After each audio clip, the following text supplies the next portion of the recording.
This episode of Storycomic Presents is sponsored by JanusPointPress.com. Watch out for wormholes.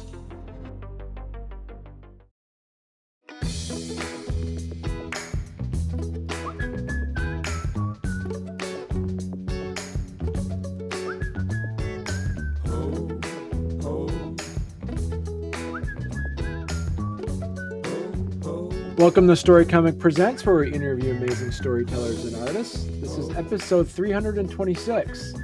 I'm your host, Barney Smith of Storycomic.com, and we're excited to have with us the internationally recognized and award-winning writer of comics, novels, and game books, Simon Birks of Blue Fox Comics.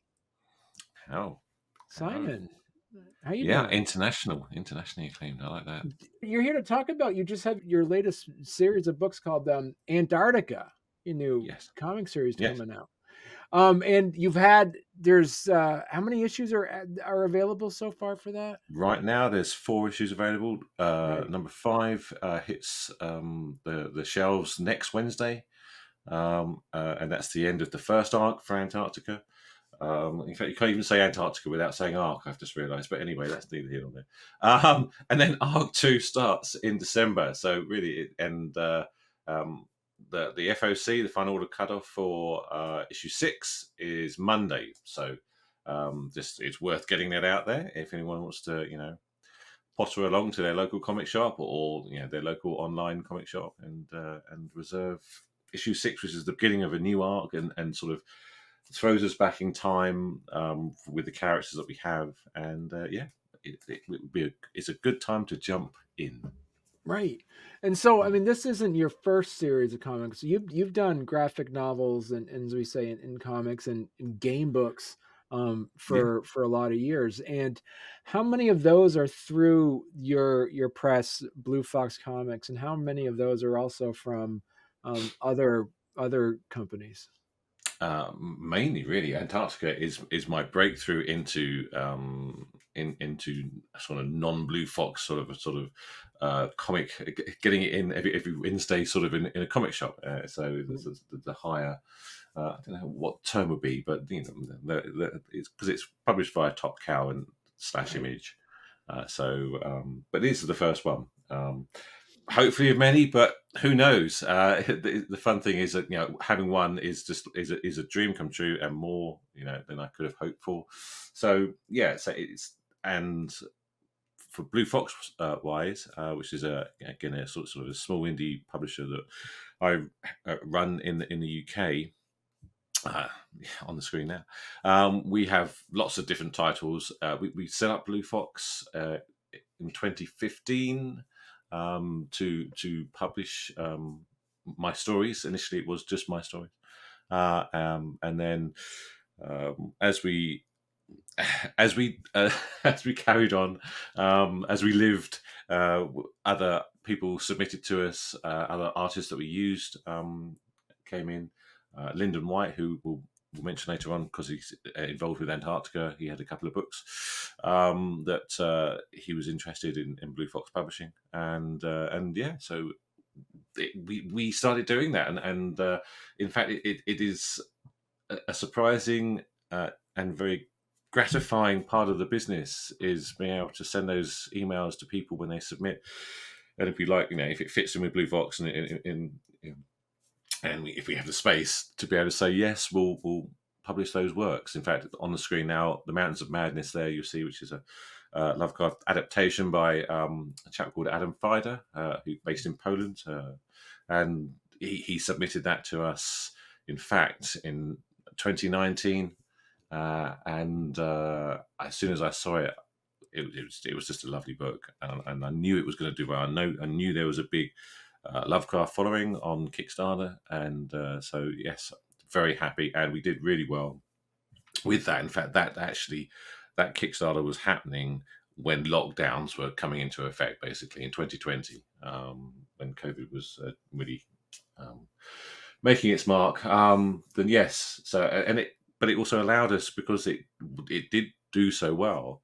It sort of flicked a switch in my brain, thinking, okay, maybe this can be something that I can do full time. Right. because again I was doing IT, and I did IT up until November 2020. So yeah, it was it's really good, and we Blue Fox basically run a Kickstarter every month now. So, Wow. and this is yeah. I used to actually have hair with color, but it's but yeah. So I run that now. I run one of those now, and in fact, one just finished today for a game book. So yeah, and it's amazing. We have lots of positive feedback. It's lovely going to Comic Cons and having backers come up and either just say, "Hi, I back your books, and I've got this one and this one, and what haven't I got?" And so it's kind of a lovely interaction that we've built over the last 8 years or so. So And so are all your series, are they in like a shared universe, or are they all individual stories that are I mean, obviously you have your Lovecraftian stuff as well Mm. in your game Yeah, books. they're Lovecraftian. So a lot of the Lovecraftian, so it's slightly revisionist, so we say, for the Lovecraftian adaptations. Um, that we kind of do have a kind of a universe. It's mainly started when we had our hexes books.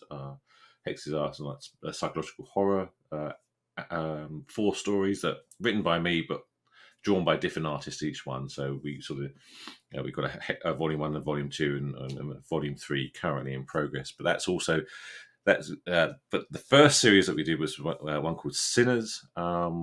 Again, written by me. That is in the same universe, and in fact, I've got one of my novels is based in the same universe. I've got a horror novel called Songstrom, which is based in the same universe, and also there are bits of it. It creeps in everywhere, So that is the kind of thing that one of the game books, the first one I did, which was Arcane. It's a fantasy dungeon crawl called Arcane Rites, and that's part of that. There are little bits of the hexes and the how the hexes universe works kind of do creep into that. So it is always in the back of my mind that I'm building this larger thing, but it's not. I can't. It's not. If it all falls down, that's okay too. So it's just something which it makes me smile whenever I fit a reference into. So talk to us a little bit about Antarctica now. So I mean, as you Yeah. said, as it recently became an ongoing series with Mm, Top Cow, yeah. and that was basically recent, like that was back in August, right? That was announced that it was That's going to be right. an ongoing series. Yeah, Yeah. the issue 1 came out in July. I was Top Cow said, "Would I like to come over to San Diego? I haven't been before for the Comic Con." And I was just very, very fortunate to go over there. And initially, it was going to be this 5-issue mini series, and then as we were out there, they sort of said, you know, and I think we sort of had discussions, and I'm not a very subtle person at times, and I think I probably said to them, I've actually written like 3.5 of it doesn't have to continue, but I have written 3.5 more of them, and it's just a thing which does keep going in my brain, and maybe that helped persuade them, but they sort of said. The next day I came in to do the signing at the booth. They said, "Well, yes, we'd kind of like to have an arc 2," and then they sort of changed the words not just to an arc 2, but to an ongoing series. So, obviously, we live in a society driven by sales, so as long as we keep, as long as we can keep selling the comic, it will keep going. It's good. I've got to say, with the whole series, I do have a sort of an ending.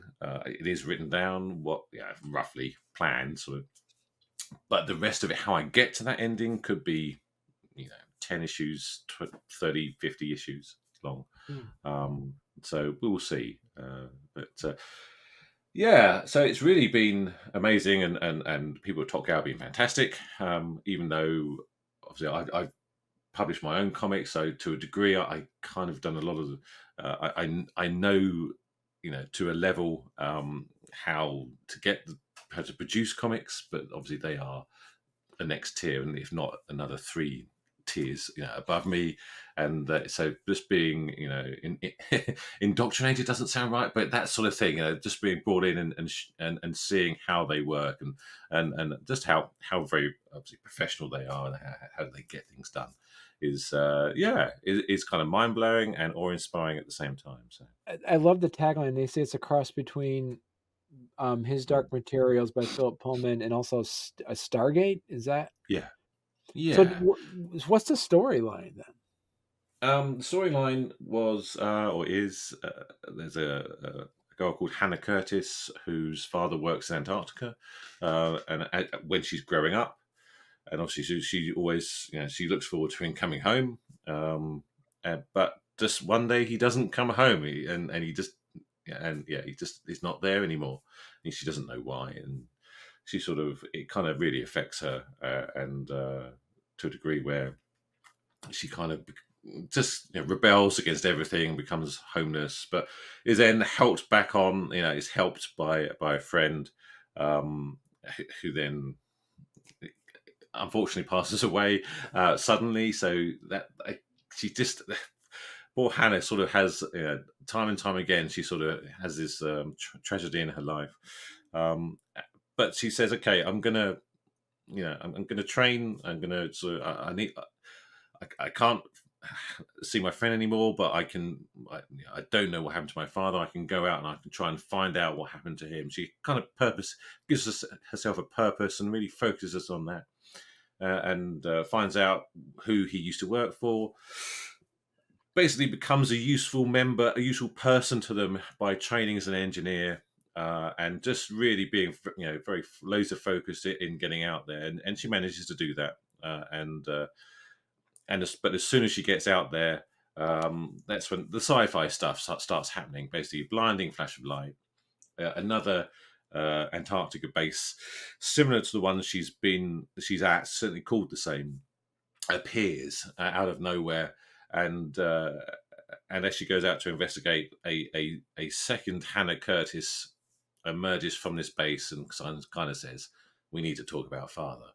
So, and that's kind of the premise. I mean, and it's obviously a sci-fi. It's a mystery. It's a thriller. It's just pretty damn exciting if you ask me. But then I'm biased. It's really good, and it sort of, but it has a collection. She has a group of people, because it kind of quite a skeleton crew at the Antarctic base, and so it's a case of sort of they get together, they sort of form their little team, and sort of by the end of issue 2, they realize just how much kind of trouble they're in, and realize they have to. It's not, they just can't. Even if they were to get out of Antarctica, they wouldn't be able to do anything. They wouldn't be able to go anywhere. So they have to. They're kind of backed into a corner, and they have to fight. So it's kind of that sort of story. It's a story of people coming together, disparate people, and just and kind of almost acting minute by minute, faced with these quite surreal circumstances they find themselves in. But we also find out as well on the other base that the other Hannah, called Dr. Curtis, because she's a doctor. So there's Hannah who's an engineer, Hannah who's a doctor. We start finding out stuff about them as well. And there's flashbacks, so we learn a little bit more about Hannah's father, Jerome, and it's just it's a lot of fun to write. Mystery and cliffhangers and all that sort of stuff. It's as fun as you'd imagine it to be. Watch out for wormholes, because a good book is a wormhole, whether it's paper or pixels. Explore our artist books and chapbooks, including the winning 2022 Chautauqua Janus Prize Lecture at januspointpress.com. And sign up for news of our upcoming sci-fi, sensual, and literary collection, Event Horizon. This short story collection on cosmic decisions and their impact is written by award-winning author Stephanie Nina Pizzarillos and features comics, prose, photography, and original canvas work by an array of exciting artists. Visit januspointpress.com.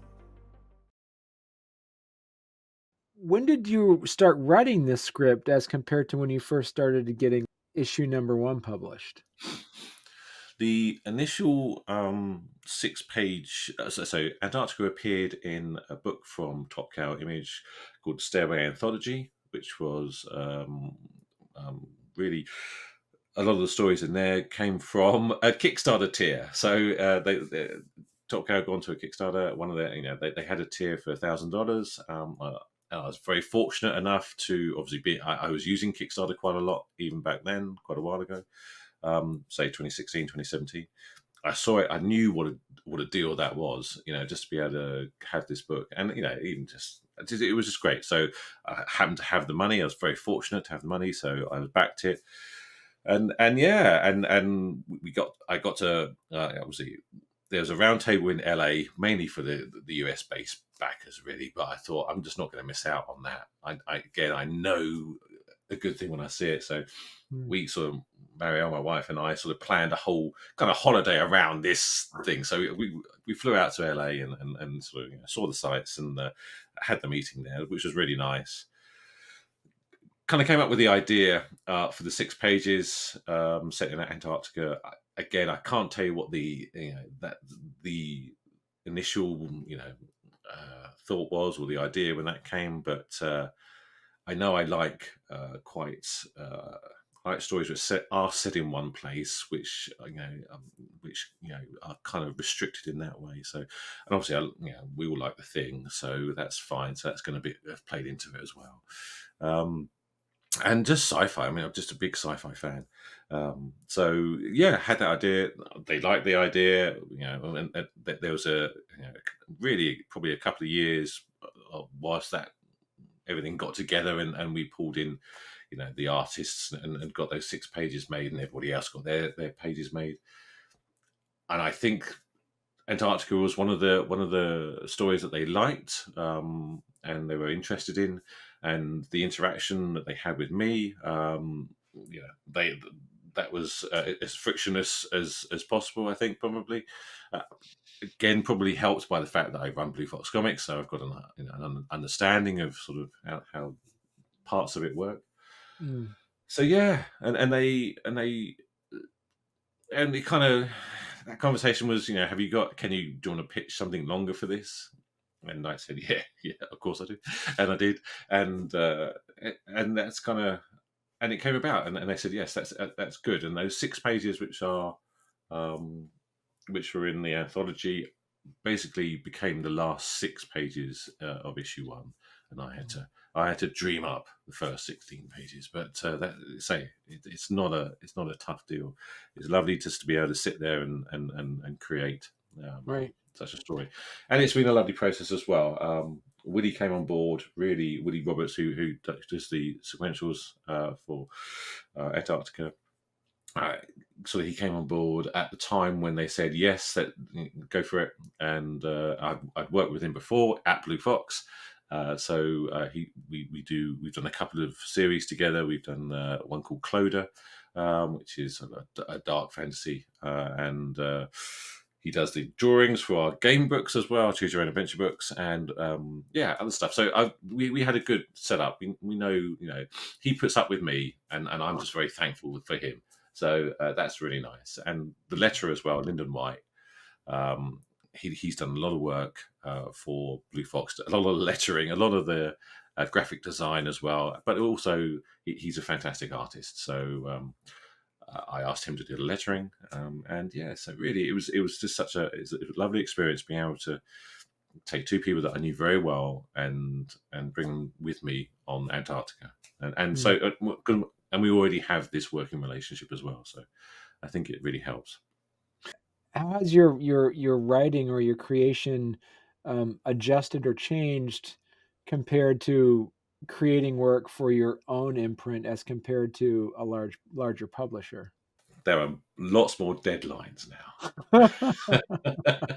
when when it's my stuff, I think, yeah, I'll get to that. That's fine. I've written issue one now. That's great. So there's that, and now it's it's a monthly comic. So I'm dreaming up people's memories every month now, so that they can so in that way it's more intense. I Mm. have a lot more emails, which is lovely, because we're talking about covers and variant covers, and just getting all the solicit text out there, and I'm just learning, so that's really nice. So it's kind of a rocket, and it's sort of really working, and it's doing it. But obviously, it's such a nice way of being. Not saying that, I'm still, for Blue Fox, still writing. Yeah, I've written number one. I think I've started adapting, um, the Dickens Signalman story, in selling it and bringing it up to date, sort of thing, and and I've done issue one of that, and I'm gonna okay, I'll part that. I'll come back to that later. So the Blue Fox stuff still just kind of trickles along. But saying that, we'll have like 20 projects sort of on the go at the moment. So I've got enough comics to go to Kickstarter for the next year and a half. Mm. So we're doing absolutely fine. I'm sort of yeah yeah. I don't know. It's I need to clone me. This is what I need. I need another Simon somewhere. Have you ever gone back to looked at some of your earlier work now that you've been working with Top Cow and Image Comics to learn from some of your previous writing that you're utilizing, or vice versa? I think at the moment I've not had time. I think it's absolutely the truth of it. I think yes. I think if I sat down and looked through the Hexes books, looked through Sinners books, I would think I would see, maybe. Well, the lovely thing is being human is that we learn all the time. We Right. experience, and we grow. So yes, that will definitely be there. But by golly, I've not had time yet. I'm just gonna at some point I will do that. I will reminisce when I write my memoirs in a comic book form. I will I will look at that. But I just at the moment there's not a lot of time. Or I say obviously Christmas is coming up, so what do I say? I've got a whole month of holiday to dwell on my inadequacies. But there you go. And so I'm really curious because you have, like you say, you have a lot of titles, you have a lot of IPs. When it came to actually like promoting some of that stuff with Top Cow and Image, were you in the back of your head thinking, you like Antarctica? Do you want to look at some of this other stuff too? Or were you just It, pretty much agnostic on what title they were looking at? um, I would. I've always got the idea. I mean, the stuff that I've done for Blue Fox, it is sitting there, and I do look at it, and I think a lot of it is very publishable. I think is the truth, and a lot of it I've done with Willie. So I mean, it's literally sort of the same team pretty much, Right. as Antarctica. So yeah, I do. I would ideally love to. I mean, there's a book. So I've got it here because I'm packing for Top Cow. Like, we did an adaptation of Thing on a Doorstep, and we got 3 parts to it, and Woody did the art to it, and it's beautiful and dark and weird and not well, and it's as an adaptation. It's one of my favorite pieces of work that I've done. So yeah, I would love to take this, and now it's actually finished. We've done all 3 parts, and it's not like 100-page book. I'm kind of say to someone, yeah, look, I mean, and we've gone through Kickstarter, and obviously, so we've been able to pay for the costs and printing and stuff like that. But now it's a finished book. I mean, that to me would be Mm. fantastic for someone to look at, and say, yeah, because there will be, there's an audience out there. Obviously, if no one else does pick it up, then the great thing is that we put it in, previews anyway. So when we collect it to trade, we put all our trades through Diamond, and so people can get access to them. But no, I think it's always in the back of my mind. I've got a lot of stuff here. A lot of different types of things. I mean, it's not just horror, it's not just sci-fi. There's also sort of, so they've got the dark fantasy for Clodagh, and there's another one. We've got Robin, which is a gender flip Robin Hood, where she's a young girl in Sherwood Forest, which is again a lot of people's favorite books. What we do, Mm.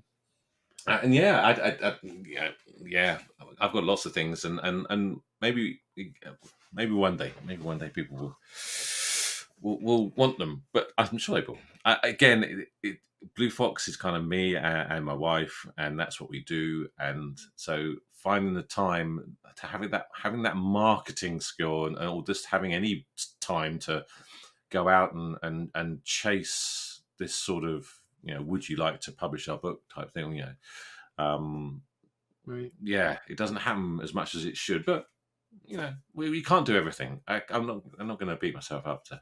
When you hear a story in your head, do you automatically decide this is going to be a good horror? I'm going to make it a horror, or I'm going to make it a sci-fi, I or Yeah, are you agnostic with it? You just want to see what the characters tend to but do first before you decide the I genre. I think it's a bit of both. I think there's Okay, a part where when the idea arrives, or when you marry up those two or three ideas, I have like a whole Evernote full of those sort of midnight. Oh my God, what are we?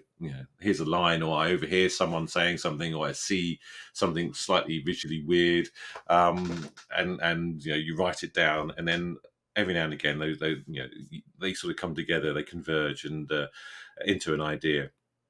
And usually that idea probably gives you the genre, I would say. hmm, Um, but saying that, it's all about subverting the genres as well. So it's a lot of fun. I don't think I consciously, if I have an idea, I think, oh, I can make this. I think there's always something to that idea which gives me, which sort of kind of forces you down one path, or right. a path. Um, but yeah, I think so. I think it's. Yeah, I think so. I think the first ones, with the Choose Your Own Adventure books, the first one, it took me so damn long. I mean, they came out. This first started coming out when I was 12, and that was a while ago now. And that's yeah, and I tried and tried and tried to write them, and never had. I don't know, never had the process, never had the right process. And then Yeah. I realised, or I was never at the right age. I've come a long way just in the last 12 years or so. I've really sort of understood stuff, and I think sometimes it takes that long. Obviously, it does. And yeah, and then it was only about 4 years ago, 4 or 5 years ago, when I realised that I could actually sort of visually map. If I visually mapped out the dungeon using Pathfinder tiles that I could pick up and throw around like frisbees, if I could see it, and then put little NPC tokens or monster tokens on there, then the story, the creative purpose Simon inside could look at it and think, okay, well, what is the story to this? So I kind of almost built a dungeon plan, and then I Right. thought, okay, got to have a story for this now. And the interesting thing as well with the first one is that a lot of the Choose Your Own Adventure books are second person based. They're you do this, you do that. And I was having trouble actually doing that. I was having trouble creating it with that sort of tense, really. And then so I changed it to third person. So I made it a character, um, a woman warrior called Derillion, who has to, And as soon as I sort of changed it to third person, just made it more of a novel, more of a story. Yeah, that clicked in with me, and and it went through. So Right. yeah, I think playing with ideas and finding out how best an idea works. It can be a tricky business. I mean, it's nice that I've had so long, and I've written so many different types of things. And I'm not saying I've written them well, but I've written poetry, and I've written plays, and I've written films, and I've written novels, and to be able to. It's really useful to be able to write in different types of medium to develop stories, and to when you hit a brick wall, to be able to go and just, okay, well, this I'm writing a screenplay, I don't know what the hell's going to happen next. Let's write a little short story about this situation, so it goes a bit more behind the scenes, and that can really help. Yeah, again, really help Simon's brain to understand and just tease out stuff which that I should take the time to do, but sometimes those characters talking run ahead, and again, when I write comics, it's very similar. You sort of sometimes you're running a comic, and I'm not putting any panel descriptions in because it's just too interesting what they're saying, and so I'll just I'll make sure that the conversation is going. I think, okay, I'll go back later on, and another time you're writing a comic and the visuals are there, and you think, okay, I know what I want it to look like. We'll worry about what they're saying afterwards, and so you'll have that. So Right. it's just so it's a myriad of things, and I wish I could say that there was a sense to it, but there isn't a way. But So Simon, if people want to learn more about your work or be mm, able to get their hands onto Antarctica, where's the best place they could go to? the great thing, Top Cow, you can go to their website, and so you can get and read Antarctica #1 from the Top Cow website. It's on the front page. So I would suggest everyone does that, and see what you think. It's quite it's a very sort of, I want Antarctica to make people feel stuff. I mean, this is the thing. I mean, I've read too many comics which are great stories and things, but I don't care about the characters. One of the things I wanted to make sure happens with Antarctica is that you really care about the characters. So have a look, have a read on there. And yeah, there you go. And and then obviously you can. We can go along. Your comic shop will more than likely have the past issues in. Say issue 5 comes out on Wednesday, so have a look there. Mm. You can also, obviously on the screen here. Sorry, my tag. You'll find me at SBirks Writer. You'll find me on sort of Instagram and other and good old X and Blue Sky, things like that. So you find out more. See, I'm posting stuff and trying not to annoy people too much about it. But yeah, and you can find out more about Right. me and my process and stuff as well. But And yeah, it's good. I'm biased, but I think it's quite an individual book. I think it's unlike a lot of things on the shelves today or at the moment. So it's definitely worth worth having a look and see what you think. perfect. All right. Well, hey, listen then, Simon, when you got another project coming, come back on. This has been great. Good. That's great. Yeah, Yeah, no problem at all. What we'll do, I mean, say there'll be a couple of. I'm sure there'll be some stuff for Blue Fox, and we can talk more about Blue Fox and sort of how exactly. how I how I befuddled my way through that. So Yeah. Awesome. All right. Well, thank you so much, Simon. my pleasure.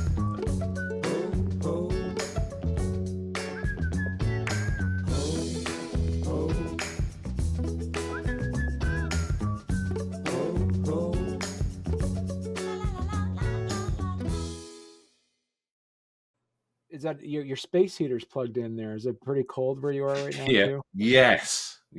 But it is November, and we are in Scotland.